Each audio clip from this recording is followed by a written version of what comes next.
curious, you used the word commonplace book.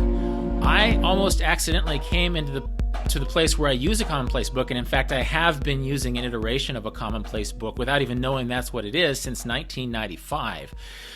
Since my audience might not know what a commonplace book is, why don't you define a commonplace book and then talk about how you started using it and how it serves you as a writer?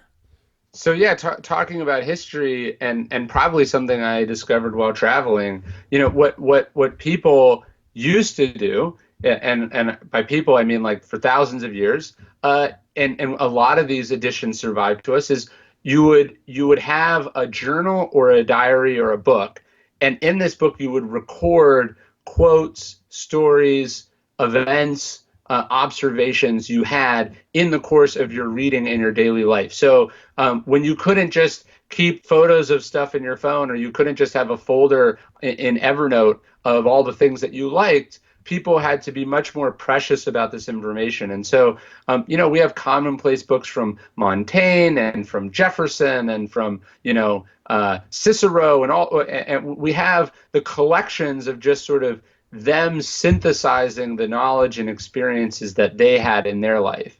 And so when I was a research assistant, I learned a version of what a commonplace book was, but not in a book. Robert Greene taught me how to do it on note cards. And so every time I read a book, when I finish the book, I give it a little time to settle, and then I break that book down on 4x6 note cards, and I transfer the knowledge that I got there into a sort of a container of that information. And so each one of my books, and most of the articles that I've written, have come from this accumulation of insights or connections or ideas. The Obstacle is the Way started as a note card. I was reading a book about Stoic philosophy written by a French philosopher named Pierre Hadot, and he talks about this passage in Marcus Aurelius that is the passage that I open The Obstacle is the Way with. And so it's about, don't just read books, don't just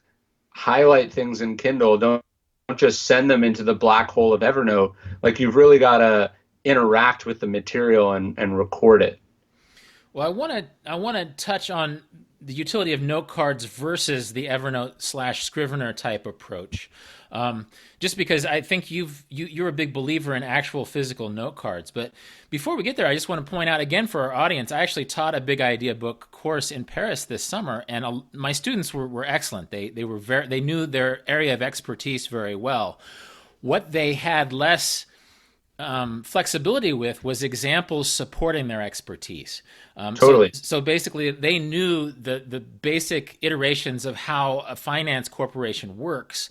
But what they didn't have is an illustration from Thucydides or Walt Whitman or Anne Frank or whoever who would help illustrate how these certain corporate and human behaviors work. And so it feels like, again, for people who are listening with an idea of maybe capturing their ideas, I don't know if there's a better version of a commonplace book. In a sense, the internet is a commonplace book. Wikipedia is a commonplace book. So is Tumblr. Yeah.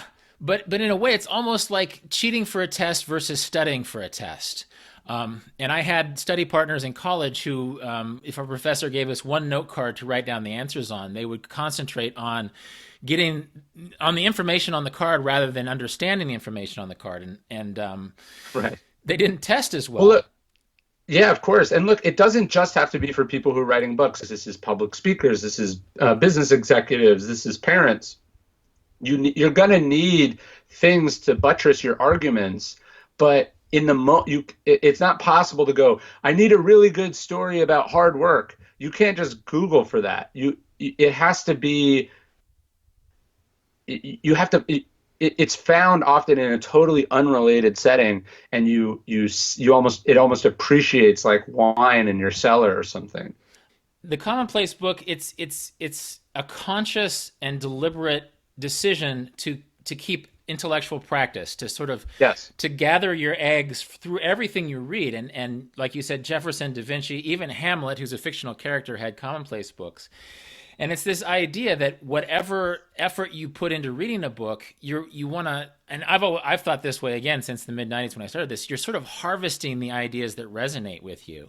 And Totally. for me specifically, I just started typing in 1995, typing what I enjoyed from these books, Walt Whitman, Annie Dillard, people I've mentioned already, into Word files. And they slowly became the building blocks of vagabonding. And then later, I discovered Scrivener, which I had on my computer for 2 years before I started using it. And since then, I'm just a diehard Scrivener guy. It somehow really jives with my organizational system.